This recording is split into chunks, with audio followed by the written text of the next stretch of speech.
So welcome back guys. In this class we are going to learn that what are variables in Python and what is their role. So the basic definition of variable is a named piece of memory that can store a value. So it's very obvious, like if we are storing something on our PC, so that means that we are creating a memory of that value or something, a space in a memory. So variable is nothing but a piece of memory, a small piece of memory depending on the size of the value.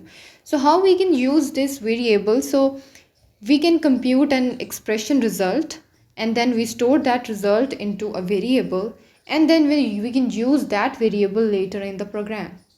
So very simple. First of all, we have to, when we assign something to a variable or when we compute an expression's results, and then we store that result into a particular variable, and then we use that variable in the program. Okay, now let's do an example. Like x is equals to 5. So we are actually assigning this value to that variable, and that variable is creating a memory in your PC containing that value, which is 5. And now we are computing an expression which is x is equals to x plus 4. So this x is empty right now, and this x contains 5 in it, right? And 5 plus 4, which is equals to 9. So right now the value of x is 9, which is stored in another memory.